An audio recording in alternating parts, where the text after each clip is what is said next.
Welcome. What up? To the Habits of the Few. What we got for them? Where we discuss habits, rituals, and mindset tactics that you can use to reach your version of success. Yeah. And now, here's your host, Mo Nabolsi.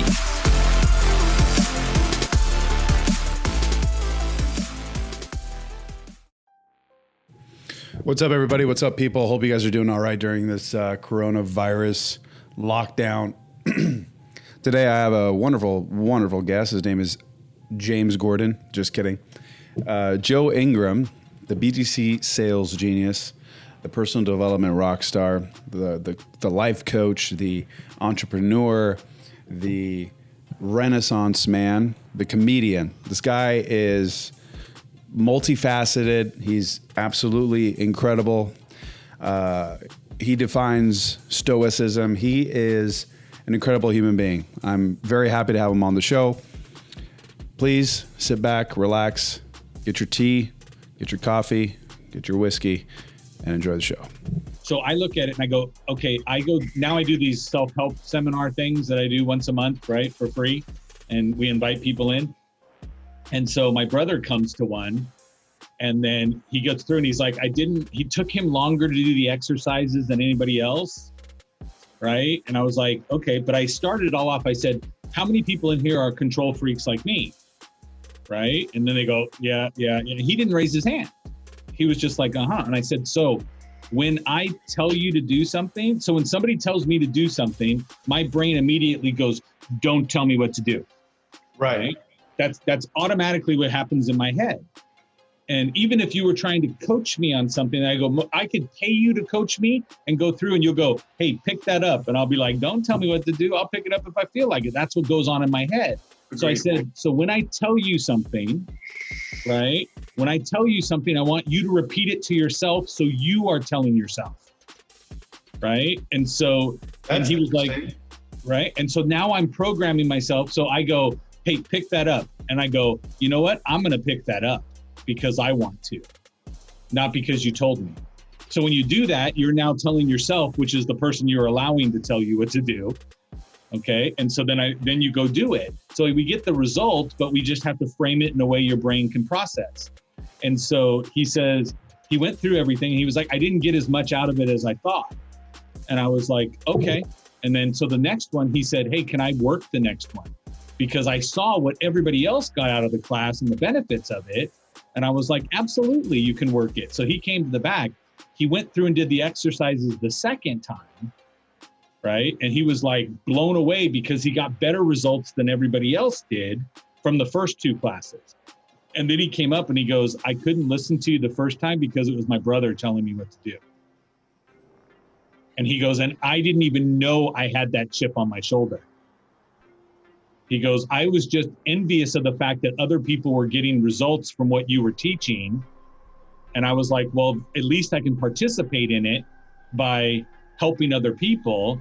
But in the fact that he went through the exercises again with the goal of helping somebody else, instead of I have to listen to my brother, then all of a sudden he got the benefit. And he was like, wow. And so out of the 6 classes we did, he attended the first one and he worked the last 5. Wow. Right, for free. And he's like, okay. And I'm like, good, we're going to try. I want you to teach part of the class now. I said, there's Dr. Bill and I, and I want you to teach part of it. And he's like, but I need to master it. I go, okay, great. Well, we're doing our first virtual one this Thursday because we weren't sure how to get it to go virtual because there's a lot of work and I got to make sure people are at the same spot all the way through. And so I said, we're going to do it virtual. And he was like, okay, yeah, I should be able to make it. I go, I want you operating the chat. And he's like, what? Like, so answer the questions. And I go, yep. He goes, and if there's anything above me, I can stop you and do it. I said, absolutely. And he's like, I'm game. But I have to walk him through the baby step process of me needing his help so that he could then understand that he's helping, not being told. Got it. So it's all in the framework. This isn't the 2 p.m. class that you take, right? No, that's Wednesdays, 2 p.m. That's a sales meeting one. That's Wednesdays at 2? I thought you were doing those every day at 2. No, Wednesday at 2. Okay. Once a week, the war game. I think I saw him on one of those calls. He's on every one of them. Okay. He's a real estate agent. So he comes on every time on Wednesdays. But so how is he doing now? He's still selling. He's still doing it. All right. And he goes, I've learned so much from you because you taught me how to get rid of the shit in my head. Right. So the Thursday class that we're doing is called Unpacking.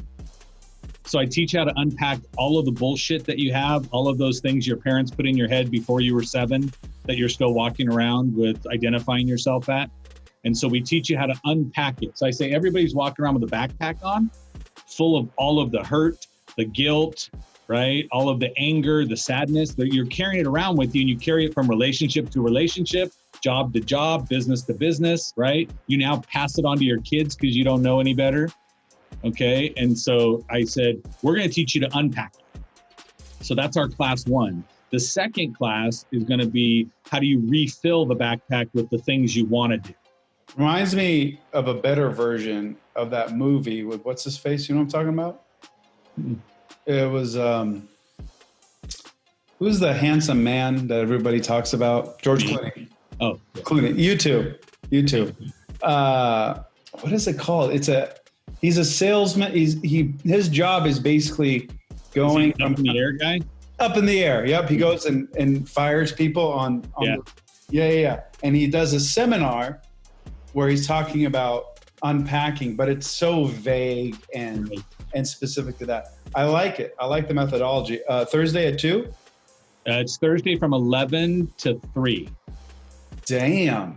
Yeah. So we normally do it live from 11 to 3, but it is a 3-day class that we put into 4 hours. Oh, wow. So we understand. Is this the first virtual one or? Yeah, it's the first virtual one. So I built my little funnel to capture the information and put it out there. And I said, we said only 10 seats is what we're going to do because we need to make sure we can actually monitor it. So there's 2 of us that present. So my buddy, Dr. Bill, who's the nutrition, fitness, and the anti-stress guy. Okay. He's a chiropractor. And so he does the beginning section where he talks about the effects of stress on your body, how you can do things. He does a little NLP, like, dislike kind of stuff. And then he flips it over to me. And then I do energetically cutting people out of your life, right? How to energetically do it. And then I go into releasing the emotions you're carrying, right? So there's things you've done to your kids that you didn't know you did, because guess what? We didn't know how to be parents. We only had our parents as an example. Right. And no matter how many times you say, I'm ready to have children, you weren't ready, right? Because once you have them is when you learn what you're missing. It's like smoking eggs, right? I was smoking eggs because I thought I knew everything I needed to know. And then I realized I'm doing it all wrong, but it's so easy to watch mom do it, you know, and that kind of thing. So that's what we go in and we unpack it so that you can actually empty it out. So, I mean, I've got testimonials like a motherfucker from these people. And so I bet. So you're doing a lot of stuff from your traditional BDC, right? Sales training, working with automotive clients, big time guys, to hosting free trainings, just providing value and actually helping people, to now these seminars. It's a give back. Yeah.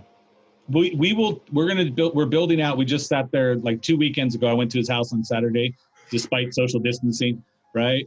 We went out there and we mapped out the 3 different courses on what we're going to put in each one. And so the 3rd course is going to be a monthly accountability, like a Facebook group, and it's going to be $10 a month. That's it. But it's going to be about how do you impact and do all this other stuff. Which is very reasonable, and that's what we want. We want a little skin in the game, right, to justify somewhat of our time. But the whole reason we do this is truly to say, let's give back, because we've already done it, right? And so it's thousands of dollars that I've spent to get through the training, thousands of dollars that Bill has spent going through the training. And so we're like, let's put it all together and give out some free stuff. But my buddy does one now that's virtual that both he and I have gone to. But Michael Stevenson, he does $50 for all day Friday, all day Saturday, all day Sunday. And that's the same course that we've condensed into 4 hours. So my answer is, if you can't dedicate 4 hours to it, then don't join it, right? We're going to let you have bathroom breaks, right? It's not like we're going to say 4 hours, sit in a chair, let's go. But there's going to be exercises that have to be done. But if I were to teach you one part of it and then you logged off and went away, it could seriously jack you up, right? I have everybody sign waivers when they come to our class. You're kidding. No, I say, look, when you're dealing with the mind, okay, so Bill talks about body, I talk about mind. And so we go through, but everybody walks out with the actual ability to continually do this for the rest of their life, right? You can continuously unpack, okay? If you think about something right now, if I said, Mo, give me an example of something that really pissed you off, that if you told me the story right now, you'd get pissed again, right? Something comes to mind, it's your little brother. But besides that, right, you can come in, but truly, you shouldn't be experiencing the anger again because it's done. It's gone and done. You're going back to a past memory and there's a video playing. Yeah. And all I'm going to do is we're going to take that flipping gigabyte worth of video and we're going to change it to a script in a Word doc. So you have everything that happened, but there's no emotion attached. And then if I delete the video and replace it with the Word doc, what did I just free up on your computer? Working space, your RAM, your actual ability to process things is there because I just got rid of a gig for something that's 10K, right? And so we do that with all the major negative emotions, and then you'll know how to clean the hard drive every time you want to. Should you be sad sometimes? Sure. Right? If you think back about somebody who passed away, you can say, I miss them, blah, blah, blah. But it shouldn't be like I worked with a girl the other day virtually. That's what my test subject was. But her brother died 4 years ago, and her identity is, I'm the survivor of my brother's suicide. And I'm like, I'm sorry, what? She's like, yeah, my brother committed suicide and blah, blah, blah. And I'm like, okay, so you got guilt issues. You've got sadness issues.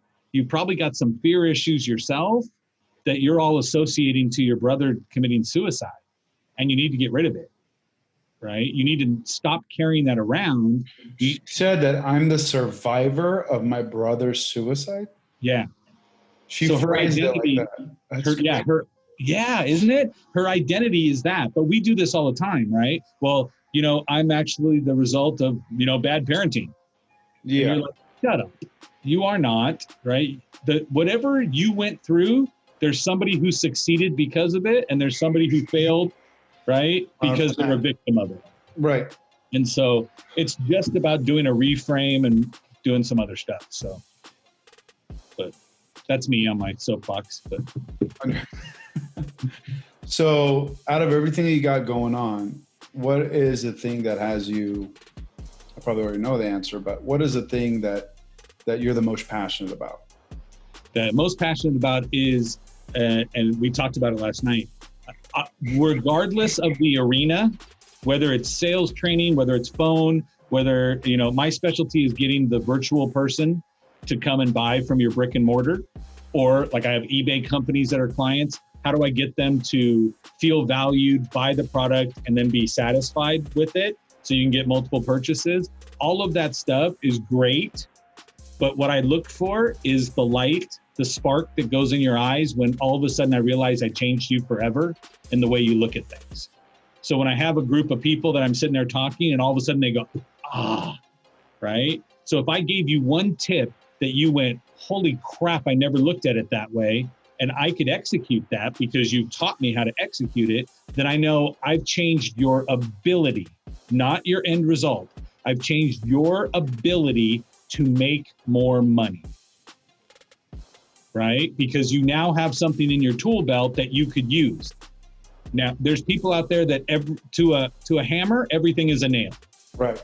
Right? So then you go, oh, look, here's a screw. They're like, hit it harder. You're like, that doesn't make sense, right? But to a hammer, I have no other choice. And so when I give you an extra tool in your tool belt, I know that I just helped you. And I know that if I trained you on how to do it and you executed properly, you will have more money, which affects your immediate situation, which will affect your family, both up and down, okay, and sideways, let's be real. If it changes you permanently because of that, then I have, right, altered the trajectory of your family. And ultimately, like for me, I want to build businesses that create generational wealth. And that's what I'm looking for, is how do I do that? Now, I have somebody that I trained at one of the dealerships that came from Subway, but had a good attitude and a great work ethic, right? She went from Subway to a restaurant as a server. So we go in, we run ads for these dealerships in the restaurant field. Really? Yeah.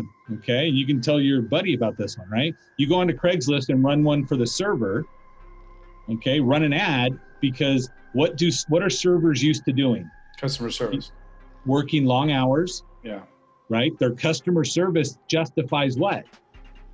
Their tip. Right. So they're used to working long hours, working all holidays, getting paid minimum wage, and the commission is the tips they get to take home. So now if I take somebody with this natural skill set to help people, I just got to teach them a product line instead of a menu, right? And then they've already got the work ethic. They already got the stuff that's there. So I've got the raw materials to work with. Now I sit down and teach them that. But I took a girl who was 18 or 19 years old that was working in the restaurant. She had 2 kids already. Okay. And then she came in, answered the ad, came into my bride's dealership, and she sat down, and I go in and do all the training, right? She's got a hookup. So I go in, I do all the training. So she goes through and all she does is soak it up. She's like, who am I? I'm not arrogant enough to think I know more than the person getting paid to come in and teach us. So she just sat down and took everything that we had. And so she took everything, absorbed it. Like I have a phone call guide. So I build this call guide for them on how to take an inbound phone call when somebody's trying to buy a product from you. How do you do it? How do you walk them through the processes so that they feel confident in you, that they understand you're not trying to hose them, right? And they'll set an appointment with you. Well, for 2 years, she walked around with a copy of it in her back pocket. So if the phone rang, she could stop at anybody's desk and grab the phone. So if they weren't with a customer, she'd just reach over and grab the phone and pull that out of her pocket and read it. Okay. So it just beast mode. But that was her answer, was I'll outwork you and I'm not going to rewrite the process that was there. So she sold. Now I showed you on that slide before, right? The average dealership does 87 cars a month, right, across the US. And so that's franchise dealerships. In 1 month, she sold 61 and a half cars. By herself? Herself. Wow. Her life was changed, huh?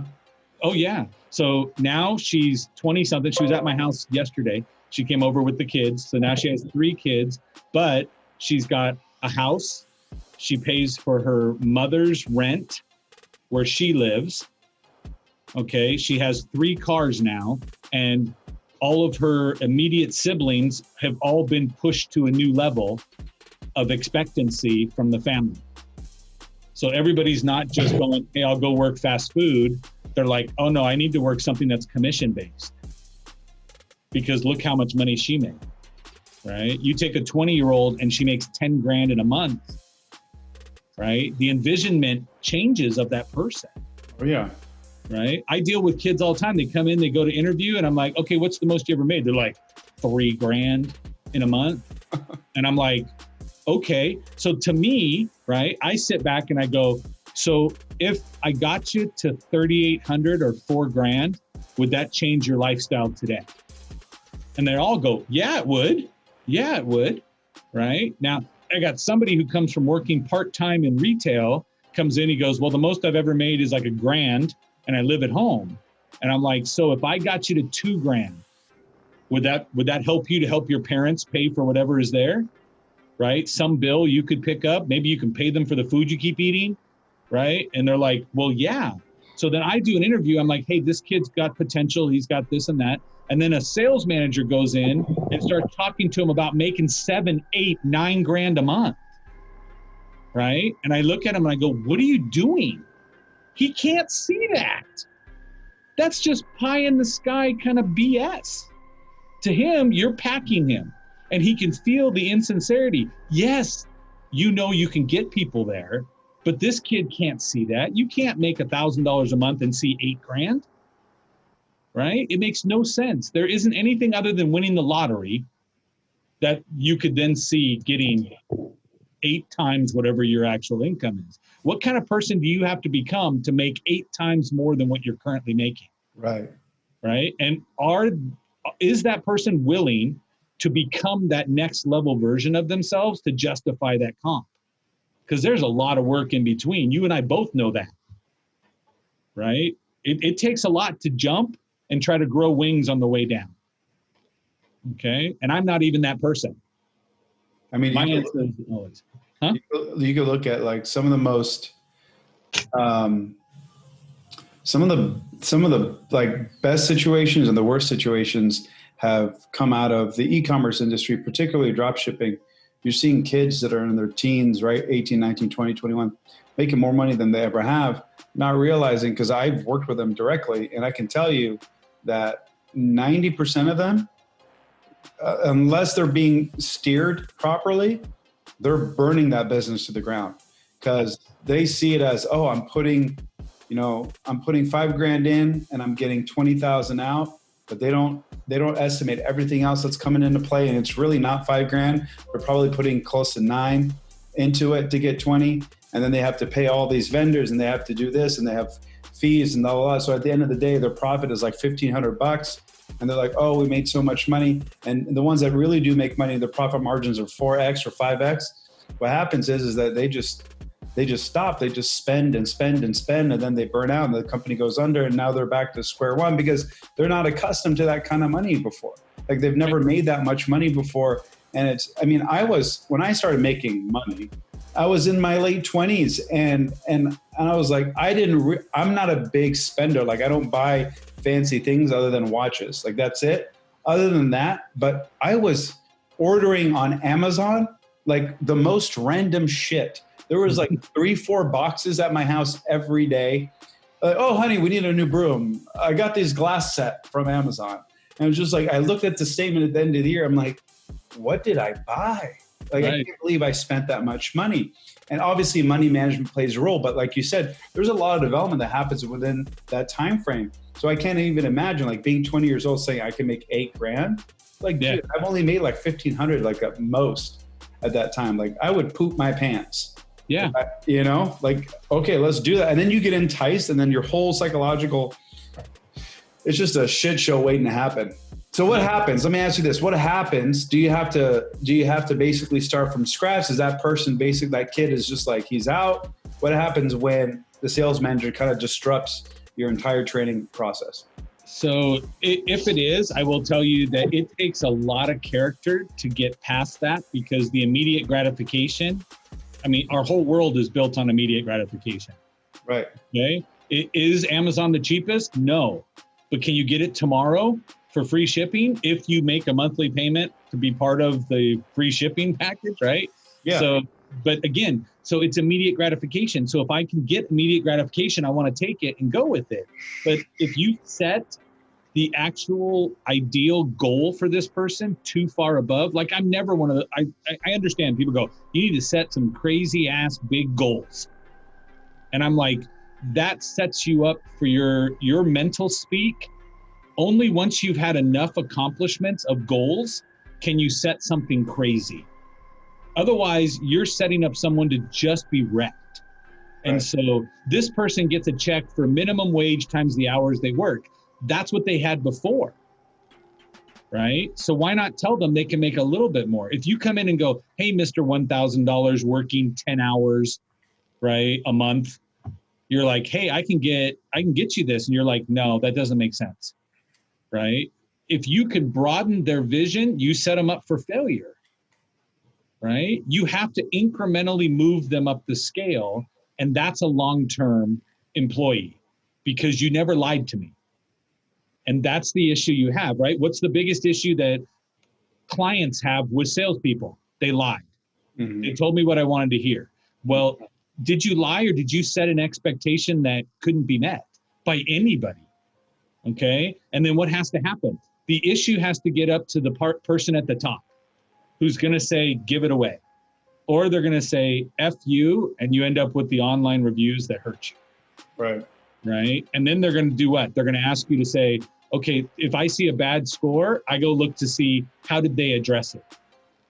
Right? What did the company address it with? If the company's like, well, that's because you're stupid and you don't understand the way the world works, then I go, that's not a business I truly want to do business with. Okay. And it matters. So when you look at that and go, okay, great. Now I've set somebody up to fail. You're doing it all day long. The difference is there is no website to go check on what we promise versus what we deliver as individuals. Right. Right. If you work for a company, they can mention you by name. Right. And then people realize, oh, I don't want this guy. Right. One of the side note, one of the tricks I used to do to get everybody to take care of my customers well, right? Because I do training now. Prior to this, I walk all the walk. Okay. And I ran dealerships and I put them together. I've run software companies and things like that. But in any time you have a brick and mortar and you have survey capability of your clients, I would then take the person that I am actually dealing with, my salesperson, and I would do a board with all my salespeople and their monthly customer satisfaction score up on the wall in the showroom or in the lobby where people come in. Okay.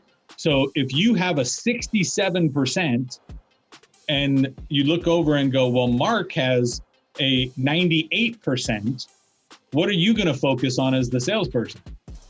Right. Making sure yours, because a customer walks in with you, looks over and goes, oh, wait, can I talk to one of the ones that likes to take care of their customers? Right? And now you have to go turn this deal to somebody who's on the board that's leading as opposed to somebody who's at the bottom, right? I don't want to work with that. When you walk in, you want to work with the salesperson of the month. That's why they put their name out on the boards. Wherever you go, it's like, our salesperson of the month is this person. This guy sold more RVs than anybody. Okay? But you don't want the guy you walk in and the guy goes, yes, I have the worst customer satisfaction of any salesperson in this establishment. You don't want to work with that person. So I put it out there and say, here's who they are. Right. And then they go, well, I'm like, I guess you better find a customer who doesn't care about that and treat them right. So they're going to do this. Because any issue that came to me, I used to tell all my managers this in the beginning. I say, look, we're going to work together. When I say we're going to work together, it means I'm going to explain ad nauseum. I will explain to you my thought process in every situation that has to be escalated to me. And I will explain to you why I'm doing what I'm doing, what it matters, why would we do this, blah, blah, blah.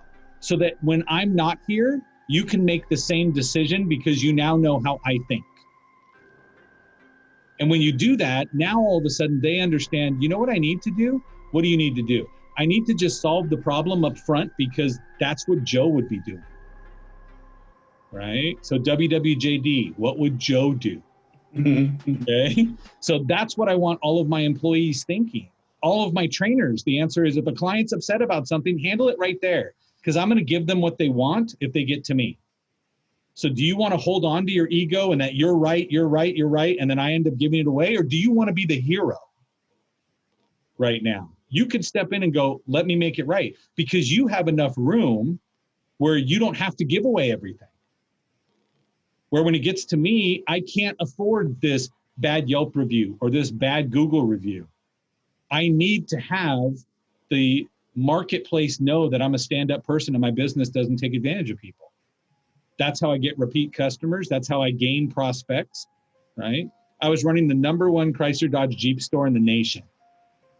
And I'm sitting down at my desk working and I get a phone call. And the person's like, hi. Now I'm in Huntington Beach. The client calling is in San Diego, right? They're going to pass 25 dealerships on their way to my store. And the person goes, hi, my name is so-and-so. My son is interested in this vehicle, right? And I want to know what it takes for me to come buy this vehicle. And I said, well, the first thing I want to say is I am sorry. Who in my staff is preventing you from being able to do that? Right? And the guy goes, oh, no one. You're the first person I called. I said, oh, well, as the general sales manager, I typically only get it if somebody is fighting you to make a deal. And he goes, no, I went on Yelp and you're the one with the most positive statements about you. And I saw your name. So I said, I should just call you. I didn't even know you were the manager. And I was like, oh, fantastic. Well, the vehicle's online for this price. It requires this, bring this, this, and this. Come up and ask for me. And the guy was like, okay, it's going to take me 2 hours to get there. And I was like, fantastic.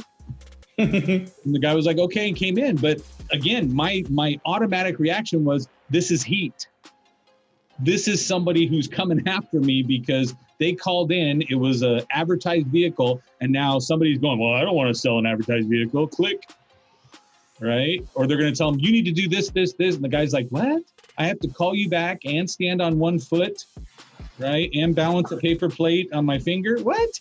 And you're like, don't fight it, right? I tell them all the time, don't fight it, just write it. Write up the deal, get it done, okay? So, but that's, again, most people miss that point. Most people do. Most people, it goes right over their head. And in the automotive space, in California, where I'm at, right, your average consumer buys a car every 3.5 years. As a salesperson, I may not be there. As a manager, I plan on being there. And as the business owner, I truly plan on being here 3.5 years from now. So I can't afford cut someone's head off or treat them so bad that they never want to come back. Right. I need you. What do I need you more importantly? Right. Especially in automotive and in any business that's out there, you have the sales side and then you have the service side, right? The maintenance, the customer service, the how do you handle questions, things like that. Well, that one has to be phenomenal once I got it. But too often you have people, right? And people forget this because a lot of clients I have will sit back. So if I'm consulting with you, Mo, and you go, you know what? Customer service is the most important part of our business. And I say, okay, that's when do you have a customer? What has to happen to call somebody a customer? You have to acquire them as a customer. They have to buy something. Yeah. So the most important thing is not customer satisfaction, it's sales satisfaction. Okay? Keeping a customer, right, is easy compared to acquiring a customer today. Because your price point isn't $3, $4, $5, right? The average new car cost at the end of 2019 was $34,400. Is your staff answering the phone, answering the email, or meeting them in person representing at least a $35,000 purchase? That's huge. That's huge. Right? And so are they demonstrating? Now, if I work at a Hyundai dealership, and I have Hyundai clients, right? Their top of the line car is 60, 70 grand, right? For their new Telluride or whatever the vehicle is they came out with. Sorry, I don't know them all. So I know sales, I just don't know all the product knowledge. I actually saw those. They were pretty nice. Yeah, they are pretty nice, right? They stepped up their game. Yeah. But when you look at that, the person who is used to selling your entry-level vehicles can't sell your top-of-the-line vehicle. But if everybody treats every customer as the top-of-the-line customer, isn't that going to make the rest of the line even better? But most people forget. They go, no, I have a specialist for that car. Right. And so that means if you don't get this car, you're not going to get the best guy. And it's like, that's not the deal. Teach everybody how to sell, teach everybody the steps that make it, okay? I work with fairly large Ford dealerships now. Raptors are $100 grand for a truck. If you're looking at Shelby, Roush, all these custom different levels that can get you to 120, 130 grand. And I got salespeople that are typing on their cell phones, putting little heart emojis while they're texting a customer trying to buy a $100,000 truck. And I'm like, I'm sorry, what are you doing? What are you doing? And they're like, customers love this. I said, okay, as a salesperson, something only has to work once for me to say it works all the time. Right? I go, yeah, I can skip every process step you taught me because it worked that one time. And you're like, can we look at the 99 other times out of 100 that it didn't work? Right? And they're like, no, because I don't want to be negative. I want to focus. No, I don't want you to focus negative or positive. I want you to keep track of the activities that you do that yield the biggest result. So putting little heart eyes, that's great. My customer buying a $120,000 vehicle is not a 13-year-old girl who's going to talk in emoji only. So why are you putting it out there? If a prospect wants to use emojis, let them. But I still have to represent I'm worthy of a $100,000 purchase. And are you acting that way even when the customer's calling on a $10,000 used car? Okay, and I always say, there's Motel 6 and there's Ritz-Carlton. Okay, which one do you pay more for? The Ritz. The Ritz, okay? So if you paid more for the Ritz, do you expect a better experience than just leaving the light on for you? Absolutely. Okay, and so if that's the situation and saying, okay, I expect more. Now, if I took the managers from each establishment and switched them, would you be okay going to Motel 6 and getting a Ritz-Carlton built process? Yep. Okay, would you be okay paying Ritz-Carlton prices and getting a Motel 6 experience? Hell no.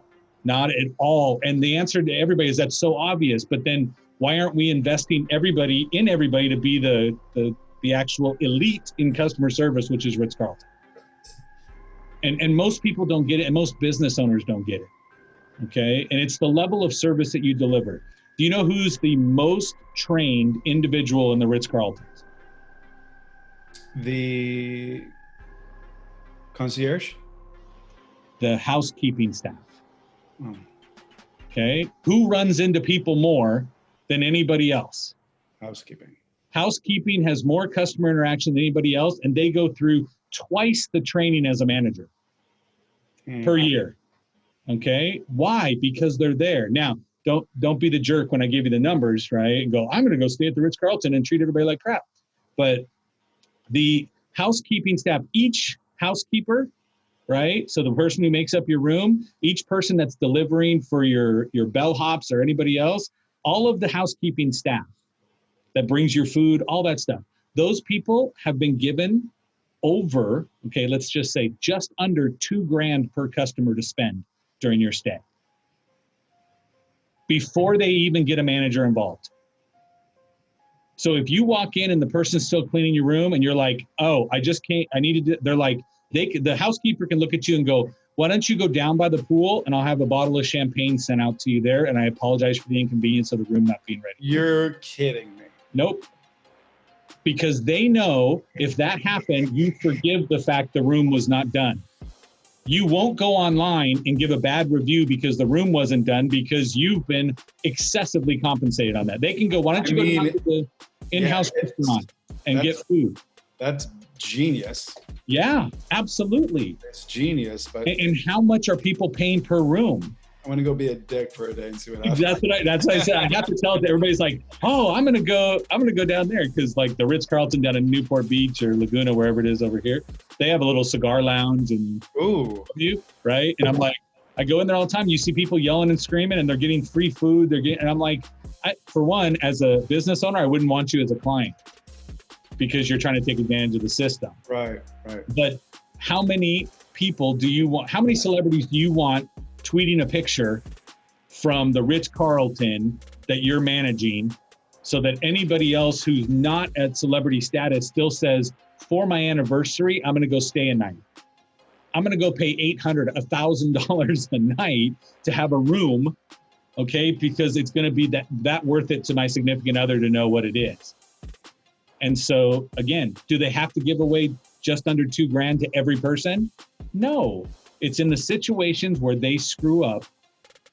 The answer is you've been authorized to do this. Now, if the person goes, I want that dress that's in the gift shop window for $4,000, guess what? Housekeeping is making a phone call to a manager and the manager can handle it because they've been trained to handle it. But when you empower every level of your staff to make the customer happy, you end up with more customers, more repeats. And guess what? The gross profit on a repeat customer is always higher regardless of your industry. Right. Because why? I've demonstrated to you that I've provided customer service and the ability for you to make more money. Because I'm going to pay for service. I hope they pay their maids pretty well. Yeah, absolutely. They have very little turnover. That's good. Okay? Because why? If I'm continuously training you, right, you feel that the actual owner believes in you and is investing in you. So your loyalty goes right back. Yep. And that's where I've had a lot of issues right now in our freaked out economy, is that people aren't recognizing the fact that if you invested in your staff, that maybe you had to, furlough or lay off and hope they'll come back because nobody can get out to go buy things without appointments or anything else that's out there, right? If you can't do that, but you invest in your staff, they'll be there when the floodgates open up again. Okay. And so many times I get from owners of companies the short-sighted thinking, well, what if I invest in training them and they leave? I'm like, but what if you don't invest in them and they stay? Right? They're going to cost you more deals than that. Mm-hmm. It's never going to be worth it. And investing in your staff, and this again, coming from a guy who sells training, but it's still, if you invest in the team, stop and realize every time somebody trained you on something, you came out a better person, right? Unless your ego was not checked and you were saying you know more than everybody else. I hate those people. Yeah. And I mean, I've taken 2 dealerships to 1,000 units a month. Wow. Where I was in charge as the GSM. So I was in charge of the sales department, putting it all in there, 1,000 cars a month. The average dealership's doing 87, right? Across the US. So I can conveniently call Grant and go, I 10X'd it, buddy, right? And get it done. But if you look at it, did I do it? No. But I had a team But of you people. influenced it. You influenced it. I put in the systems and processes, right? 3 things determine your success as a business owner: your product, your process, and your people, the 3 Ps that are important. Okay.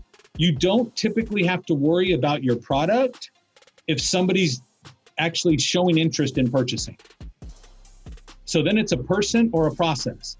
If you build bulletproof processes, then the only issue you have is, are you hiring the right people? Are you investing in them to get them going? My interviews are typically, no doubt, 40 minutes to an hour if I'm interviewing somebody. And I have clients that I'm training their people. They're like, can you interview this person? We're not going to put anybody into your training program unless you say it's worth it to get it done. And I'm like, fantastic. And I'll sit down and go, okay, great. Guess what? The average person for an interview can fluff 20 minutes without an issue, right? When I go 40 minutes, I'm asking you the same question that was earlier on, and I got a completely different answer because you weren't prepared to hear it a second way. You thought you danced past it in the beginning, right? I'm a team player. I'm always focused on making sure the company's still here later, right? And everything else you can Google. I sat with one guy and I said, okay, what questions do you have of me? And he looked at me and he goes, I want to know what's the avenue for growth? What's the next level promotion that I could be going for? And what's the time frame for that? And I said, did you miss the next question on Google's guide to interviewing? Mm-hmm. And he was like, what? And I said, you put it in your phone, didn't you? You put it in your phone. That's just the only ones you remembered. And he looks over and he goes, pulls up his phone and he's like, oh yeah, I missed how long does it take before I could see management position from where I'm at? And I was like, I know, bro, because I watch it too. I understand, right? And he goes, okay. I said, so for real now, what's your question? Not the one that every interviewer is supposed to be excited about. And so, again, it's attention to the details. Are you a professional in your own trade, regardless of what's there? Right? So regardless of your industry, regardless of your position, have you mastered your position? Because again, I'm not promoting you until you've mastered your position. And I'm not the guy that says I'm going to keep you stuck in a position just because it's really beneficial for me right now. But I will not promote you if you're the top sales guy and you don't, and all I get from you is heat, and it's multiplied by the fact that you're a top producer. Okay, you're never going to be a manager with me until you learn how to handle everything right and do it without circumventing the process or the systems. Because I can't duplicate somebody that doesn't do what I want done. would you say, not to sidestep too much, but because I was thinking about this when you were speaking, I don't know how long you've been doing this. I'm sure a very long time. What I've been doing is a very long time. I found that everybody can learn a skill. Like you can teach me how to sell, and I can have the format to do so. If I'm a business owner, you can teach me the processes and how to train my staff. What I've found though is that most people downplay how long it actually takes to mastery. I think people expect mastery to be done within like 1 or 2 years. Now, I'm not the smartest guy in the world, but I will say it's taken me almost 18 years to get even to the point where I am today, and I'm nowhere near that. Nowhere near what I would call mastery, but I also feel like it's this ongoing evolution of just trying to be better than I was yesterday, right? So how do you overcome obstacles like that with specific people that are really, really eager, especially the younger kids that say, oh, I'm going to do this and I'm going to sell more cars than I ever have and I'm going to be the best. And I understand the automotive industry is very competitive and constantly. So do you deal with any of that? Is it chaos? Is it? Well, again, I'm going to be that guy that's going to set you with real expectations. Yeah. Okay. And I'm going to sit down with you and say, look, is it possible? Absolutely, it's possible that you'll sell more cars than anybody else and you'll do this, right? Will it happen your second month? I haven't seen it. I'm not going to tell you that you couldn't, but I'm going to say that you have an option to, typically your salespeople do this. Boom, I sold a bunch. Right. And then when you sell a bunch, what do you get? Pretty healthy check. Well, in a big bag. You get that check and you're like, I get the ego where all of a sudden I know. So I made a lot of money and now I know what a real deal looks like. Mm-hmm. And now I go into FBI profiler mode. Right. And all your salespeople do this. And then boom, I fall into the bottom. Okay. And of course I spent all the money I had during that time. So now I'm back down here at hours for the second month. And then I go, you know what? I got to put my nose to the grindstone, go back to what I know. And it goes back up and it goes down, it goes up, it goes down, it goes up and goes down. My answer is if we took the average of the peaks and the valleys and we just made that your income where you could count on it month after month, would that make a difference in your life? Yeah. Right. And the only thing I can do for you, Mo, is to explain the benefit to Mo. Right? If I don't explain the benefit to Mo and I explain it about a arbitrary mystical person that's not there, right? So in my class, I would turn around and go, okay, so if we were able to take that average and get it consistently every month, Mo, would that make a difference in your life? Yes. Yeah, great. Mark, would that make a difference in your life? Yes. Right. And I would go around the room. Okay, so let's test you. Debbie, would it make a difference in your life? Oh, yeah. Okay. Right? And so I'm going to get buy-in from everybody so that I can recalibrate your thought process. Yeah. And then again, if you made a bunch of money one month and made no money the next month, right? Do you have it in you to save the bunch of money you made just above that average number so that you can use it next month? No. Right? Let's be real. We're in sales. If you're in sales, you're in sales for a reason. You want the big checks. Yep. Right? I'm chasing dollars. Big checks, big pecs. Right? You can help with that. Yes. And so when I look at that and I look at you, and even today, either you or I, you can ask the same question. You can say, how much money are you going to make this month? And we're like, don't know, but I'm excited. Right? And you're like, okay, great. Now my answer is, if that's our answer, right? Like most salespeople are, right? Is that a person who's going to follow 10 steps to a sale every time? Is that the person who's going to clock in on time every time? Is that the person? No, it's against the personality. It's against your actual profile. If you're just excited to be there and you have no idea what's going on. I'm going to create a meme out of that sentence. Sorry, go ahead. Yeah, go for it. Go for it. Right? But I can't expect you to follow a process. What I can expect to do is build a process with enough punishment in it for deviating that you will follow it. So the easiest thing for you to do, the shortcut, is to follow the process. Yeah. Right? When I build out sales processes, look, this is what happened. If you don't, this is what will happen to you. Now they turn around and they go, do I want what's going to happen to me? Like, again, I'm not a yeller. I'm not a screamer. I don't overreact on things. Right? So I can typically put out a lot of heat because it's not what I do. I'm not going to go, no, I'm going to fight with you back. That's not me. So, but I will put together a process. So if you came up to me with what we need for a deal and it's not there, right? I turn around and write your name on the board behind us under the sales training tab.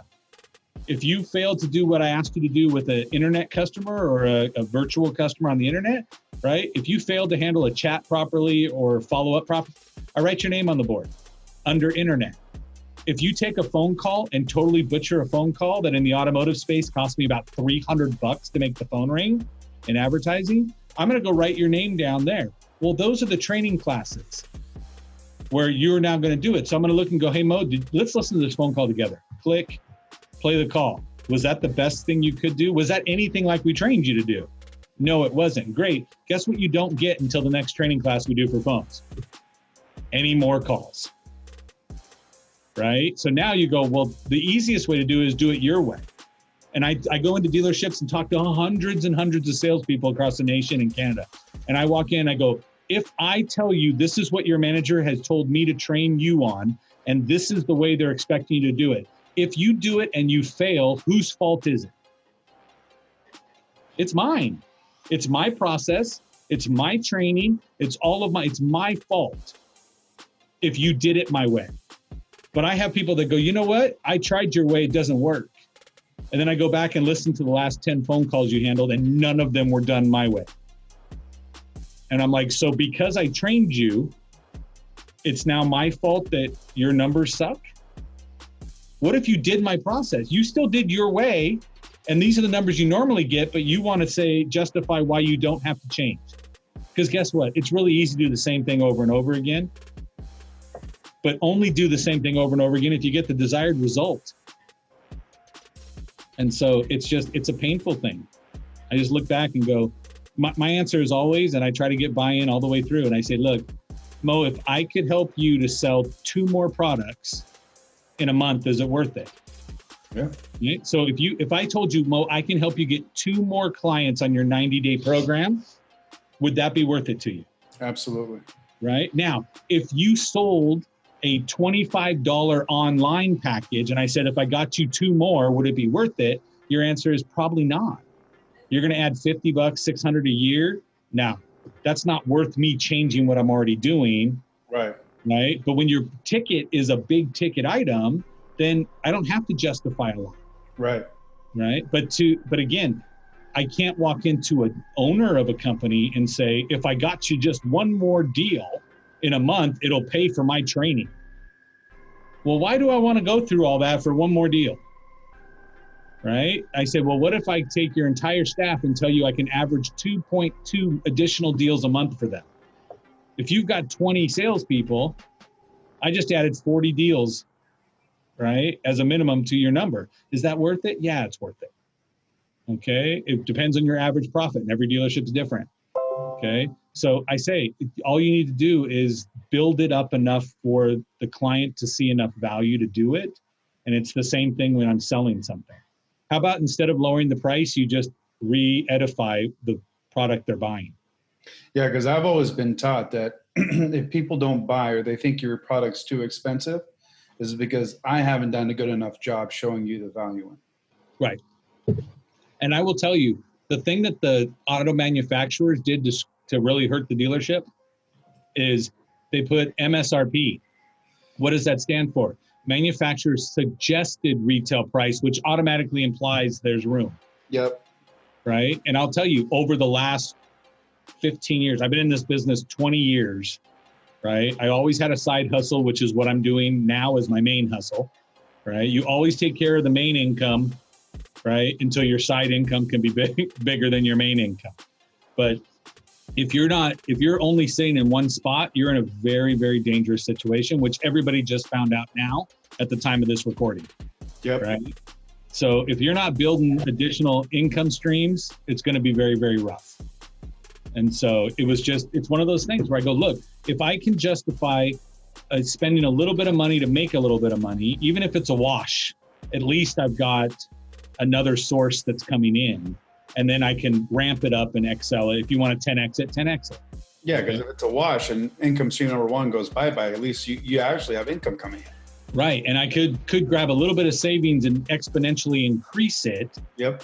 Right. Because again, if it's a wash, that means you spend a little bit more in advertising, you will get to a point of ROI increasing. You just haven't found that threshold yet. And so, but you got to do it pretty quick. Call an expert like Mo and find out, exactly what you need to do before you do it. Yeah.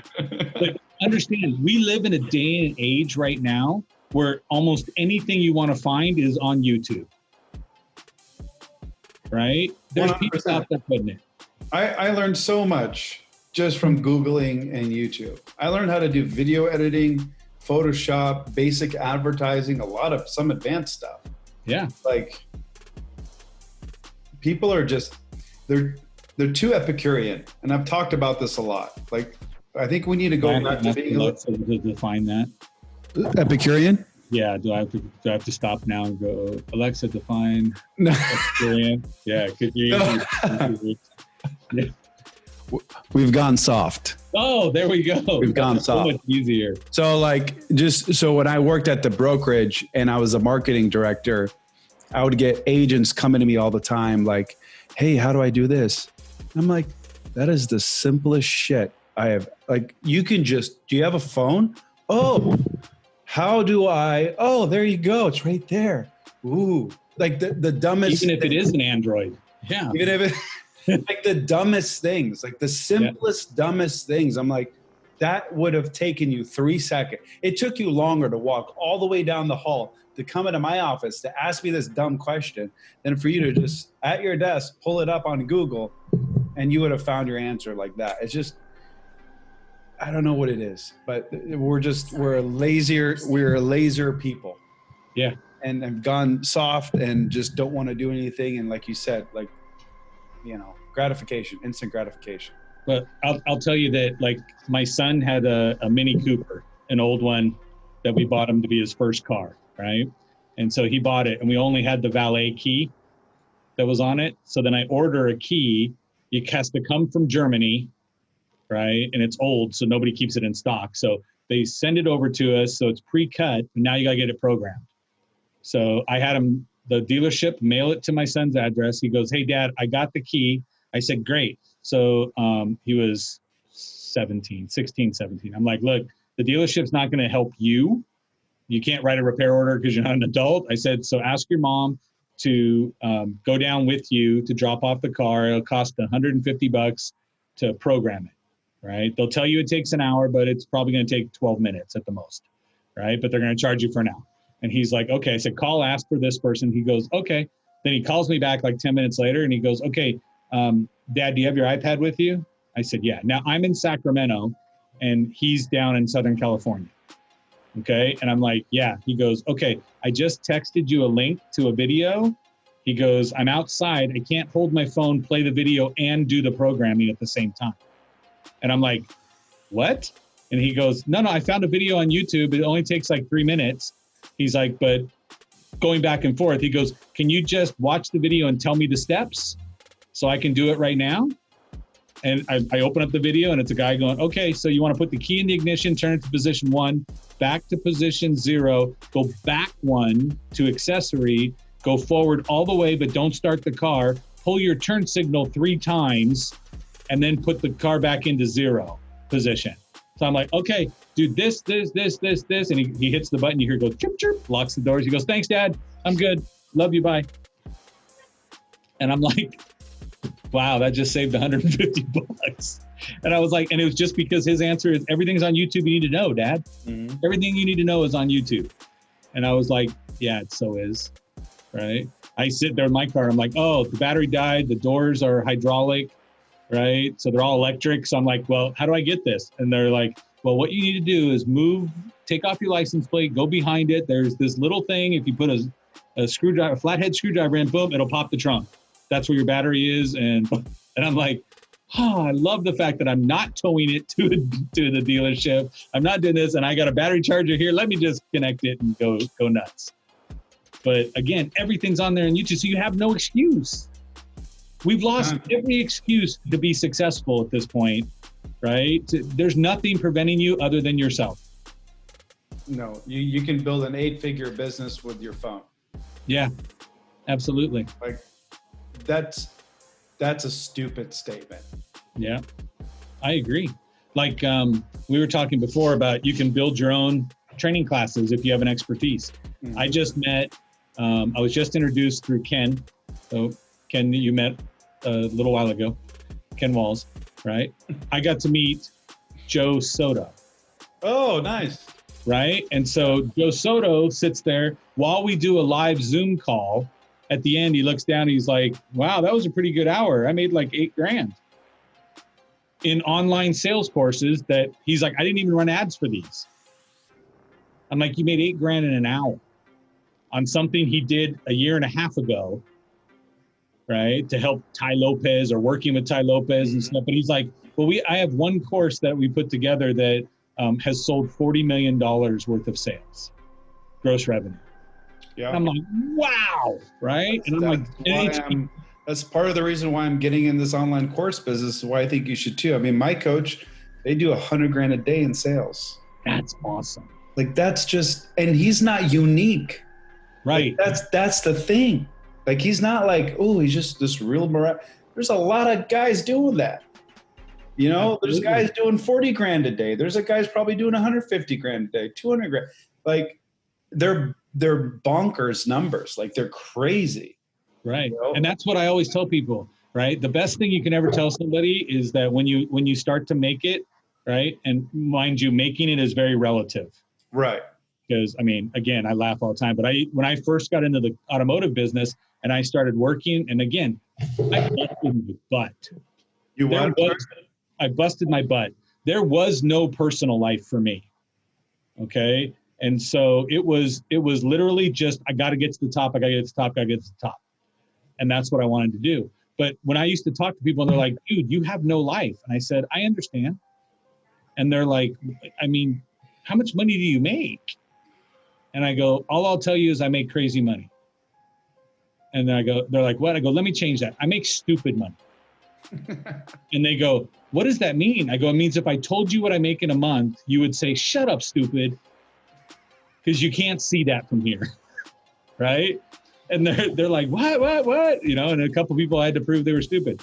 But other people, I just said, it's stupid money, right? Yeah. We're all exchanging. Now you have social media. Now you have everything digital that's out there, right? At the time I was working, you know, we had analog marketing. Yeah, it was not a thing, right? Now there's digital marketing where you can have a cash machine that's generating money all night long, all week long, because we've all heard money doesn't sleep, right? So it's funny that you mentioned that story. So the first year that I made like real money, we're all being so nice and not mentioning it. Yeah. Prior to this, right? I was always struggling. There was always like ups and downs, lots of valleys, less peaks. And my mom was always concerned. You know, my dad died when I was very young. She's always been overbearing and overprotective and almost like delusional, like a delusional optimist. And okay. I love her to death. But still to this day, really, really funny story. But anyway, so she didn't believe like what I made. So I went to the bank and had them print up like the last 6 months of my bank statements because I was old school like that. And I wanted to go there and I wanted the book and the whole bit. So I take it to my mom and I'm opening it. I'm like, this is my account. This is what I'm making every single month. And she couldn't believe it. She thought that they were fake. Like she still doesn't believe it. A year ago, my mom randomly called me and said, hey, I heard that Costco is hiring. They're looking to pay $18 an hour or whatever. I'm like, do you know who you're talking to right now? It's like, this is me. She goes, yeah, I know they're hiring. I'm like, you know that I have a successful business, Mom. Well, yeah, but they're hiring right now. I'm not kidding. Like I can't make this up. She says, but that's stable. I cannot make it up, dude. I cannot make it up. It blows my mind. I literally was dying of laughter. That is awesome. And again, comes from such an innocent, good place. It does. Right? Yeah. But it's just like she's stuck in that old mindset where if you don't have a guaranteed paycheck every single month, it's like you're living fast and loose. Yeah. Right? When in reality, everyone that she's surrounded by are entrepreneurs. Her husband, my dad, was an entrepreneur. Her brother-in-laws are entrepreneurs. Like, that's what I don't get. you Right. know? You know what I'm saying? I'm like, you've been around this your whole life. Like, how is this new for you? You know? Right. Because I think she still sees the kid that like was struggling, that lived in his car, that had all these, he was always down on his luck, and all of a sudden now he has money. Like, it doesn't make any sense. No. I was the failure of the family. I was the black sheep. So anyways, it's just funny to me because your story just resonated.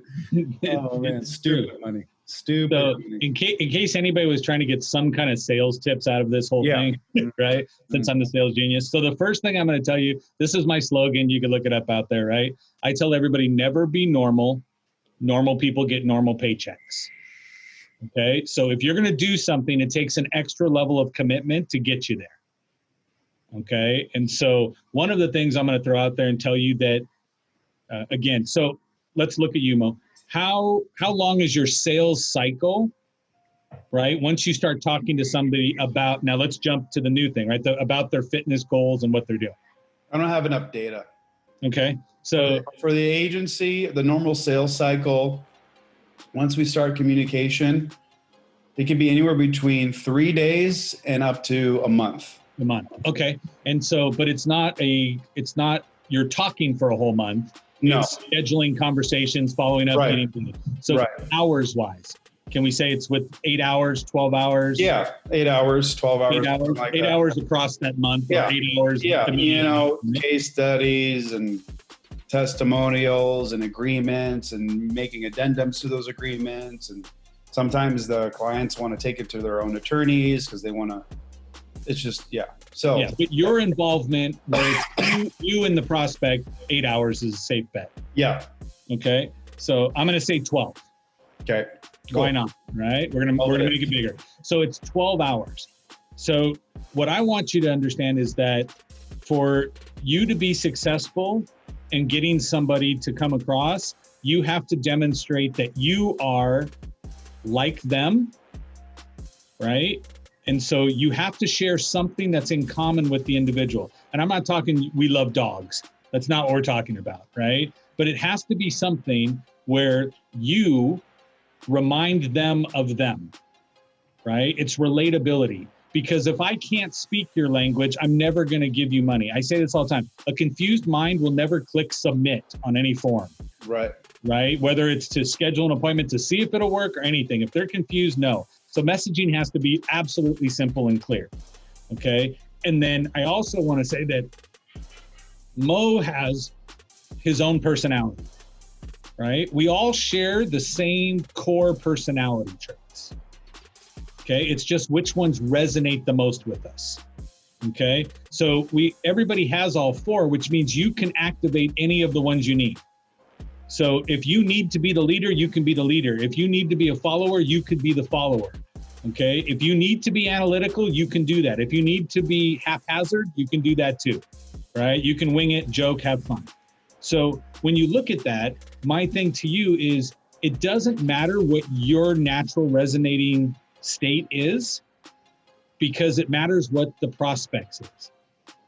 Okay. So I need to be, and this is different. It's not what do I need to be to sell them? The answer is, who do I need to be for them to buy? Okay, so who do I have to be? What part of my personalities do I have to bring out to match theirs? Okay, so that they can feel comfortable with me to buy. Now, I'm not saying lie. I'm not saying fake it. I'm saying bring out that person. Like, I can actually build a spreadsheet. It's not anything that I really go, you know what, today I'm going to build a super duper spreadsheet that has formulas and visual basic. No, that's not what I do. But if I'm going to deal with somebody who's more analytical, I can bring out the analytical side of me. And I can go in and do that. So I'm asking, can Mo bring out that part of his personality? For those listening, insert your name where I said Mo. Okay. Can I ask you to raise that analytical part of your personality for 10 hours, for 12 hours? right? And especially if it's 12 hours across 30 days. In 30 days, can you utilize that part of your personality so that the client prospect can become a paying customer? Okay. As men, okay, I'm going to assume we're both, right? But as men, I'm going to tell you, we spent weeks pretending not to be ourselves just to acquire a date and achieve things, right? So we put it in, we faked who we were for longer than that, right? Just to get to that point. And everybody does that. When I come into a relationship, I have to put up a front, right? The front is still you, but you're choosing to put things up into a different status than what your traditional resting place is. Right. Right. So my answer is, why do so many people, especially in sales, feel that the way I am is good enough? And if you can't take it, go buy from somebody else. Right. And I won't do that. I'm not going to do that. My answer is, who do I have to be so that you feel comfortable to say yes, let's sign. Okay. So just to touch on that. So from that regard, it's more of identifying the personality type that you're speaking with. Yeah. Yeah.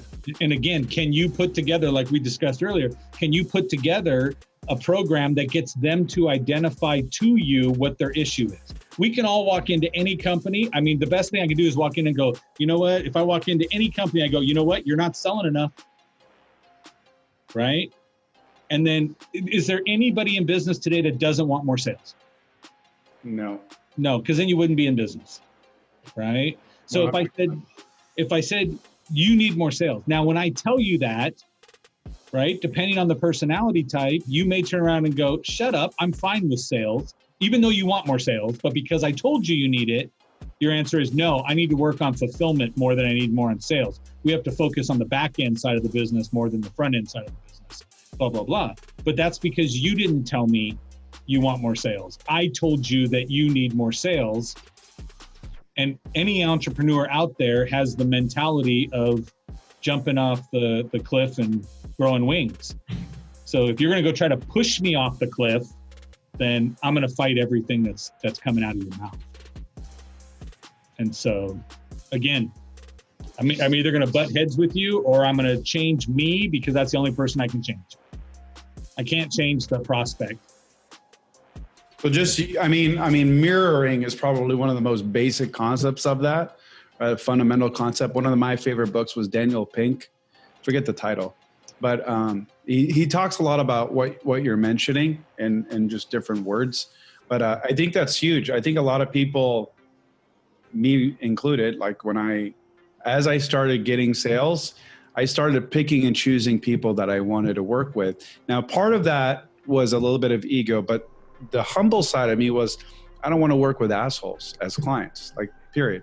Like, I choose not to. I don't need the money anymore. I mean, I want it, but I can pick and choose, and I'll take a little bit more time to do so. But the same token, it's really important, especially if you're just starting out and moving forward, is that to reflect and to mirror the prospect. I think that a lot of people tend to want to just be like, well, fuck them. Like, if they don't like me, then, and we take it personally. Right. It becomes this like emotional defense mechanism instead of just looking at, hey man, this is just business. Like, we're just trying to do maybe a little bit of NLP, whatever the case may be. So what is something that they could do to stop that urge? So again, I'm talking to you, Joe. You're starting to piss me off. I'm like, listen, motherfucker, if you don't want to buy it from me, I'm done. Click. So before I get to that point, what can I do? So one of the things you have to be willing to walk away from something that's not a good fit. Okay. So the second thing I always do is I have somebody else that I don't particularly like, that's in my industry. Okay. So I can refer them over and make an override. That's hilarious. So if I'm sitting with them, if I'm sitting with you, Mo, and I'm like, dude, no, I'm just so not going to hire you as a client. Right. And that's the mindset I have is, is this person going to help me long-term, not just short-term? Mm-hmm. And be willing to look for a long-term relationship instead of the short-term. Sometimes you got to take short-term, but I'll tell you, it'll bite you in the ass every time. It does. But what if the client is pretty nice? You're just not being able to convey it, and you're just getting frustrated because you're not listening to their language. So one of the things that I use a lot is what I call the feedback loop. Okay. So what happens is I say, okay, Mo, this is what we're thinking. You say something back to me, and then I'm going to go, okay, so Mo, what I heard from you, and I want you to correct me if I heard it wrong. What I heard was your goal is this, this, this, and this. Okay. Right after they correct you and say, this is what it is, you now understand their language. Got it. Right. And I can modify this. But one of the things I really want to point out that's different, because it works over the phone and it works in emails and it works in face-to-face. Right. So emails, interesting. The words that a prospect is using is all deliberate. Okay. Because it's words they use. So I need to utilize their wording back to them. Now, I don't mean bad punctuation. I don't mean when they caps lock in the middle of a word and it looks like they messed it up. That's not what I'm saying. But if somebody's saying, look, the reason I am interested in your training is because I'm looking for the impact on my sales team, right, to be positive and generate me this much more money. So then I'm going to come back with, well, the most impactful part of my training is this and this and this. So I know impact means something to them. Okay. If they say we used to work with a guy, he was awesome, then I'm going to use the word awesome when I describe something I'm doing. Right. I would say, well, you know, what's really awesome about the online program we put together is this. So I will use their words. Now, if it's over the phone or face-to-face, I'll use their words. I'll match their tonality. Okay. And I will overall match the speed in which they speak, which most people forget. So if you talk slowly and I talk fast, we're not going to get there. Mm-hmm. Okay. And then you're going to keep saying what, and I'm trying to speed up to get to the end where I can go, yes, I made a sale. Okay. And you're going to keep saying, I'm sorry, what? Can you repeat that? And then instinctually I'll slow down and go through. But if I had started slow, there wouldn't be that disconnect that's going to leave them unconsciously uneasy with me when it comes to going forward, because their answer is going to be, I have to explain everything 3 times, right? I have to ask for further definition 3 times every time I ask him for something, because he's not listening and he's not talking back to me the same way. So you got to match the speed, got to match the tone. So if we're sitting here, right, unless you get upset, right, you are pretty mellow in the way you speak. So I can't sit back and go, Mo, let me tell you what's going to happen today. We're going to jump in there. We're going to totally revitalize every department in your company, and we're going to push it through the roof. You're going to be going, shut up, Jack, right? Last name me off. But you're going to sit back going, come on, man, you're not the person for me. Right. So I have to meet you where you're at. Okay. Now I like to amp up a little bit more. So I try to be an excited version of the person I'm talking to. Okay. Okay. And so that's what I look where you're at right now. That's what I'm doing. And I do it instinctually at this point. But the matching and mirroring, and a lot of the mirroring conversations talk about physical movements compared to other people's movements. So I have to sit here and watch you, and I have to play with it. Good thing we both have rings on the hands that we're showing, right? But yes, exactly. I'll just use my mouth. I got cigars. I could bust those out. Me too. So when you look at that, right, the answer is that we try to mimic body movements, right, to build that. But you can go so much deeper, right? I can watch your shoulders to see when you're breathing. And I can match my breathing to yours. Yeah. Good, but eventually you gotta let it out. Yeah. But do you see what I'm saying? That is such a subtle way for you to unconsciously connect to somebody. Because remember, your brain is doing all these comparisons all the time. Right. Okay. So again, if I just sat like this the whole interview, we would not be relatable. Okay. So I have to sit, right? I have to lean back. Maybe I have to do this and play like this because you do, right? Occasionally I'm going to have to grab a comb, even though I don't have one, to brush my beard while I'm talking. But everything I do is I'm watching you to see what it is you do. Now, eventually it becomes instinctual. Just like if you go to a job, after you've been there for a month, guess what? You don't have to think about the drive home or the drive to work, right? It all becomes instinctual and becomes unconscious. Anything repetitive is unconscious. So if you focus on doing things for a certain period of time and you continuously focus on it, your unconscious goes, oh, I get that. We want to do this all the time. Let me just drop this into a program that runs. And so all you have to do is sit down consistently until you don't. So you don't have to think about it. And you realize you do it automatically. And That's gold, man. That's gold. I have people on interviews that tell me stuff they shouldn't tell me. Right? Because why? I end up matching, mirroring, and everything I do is becoming automated I match them. So I remind them of who? Themselves. And that's the person that they tell all their secrets to. And so I've had people that interview with me and they're like, well, this is going to be a lot of time commitment. And I'm actually juggling a couple women right now. And then they look at you and go, I don't know why I told you that. And I'm like, well, I'm going to sit here judgment free at this point in time. But I already know I got a guy who can't work the hours I need him to work, right? He's going to be tired every day. So he's going to be mentally drained. But it's, again, they tell you stuff. Yeah.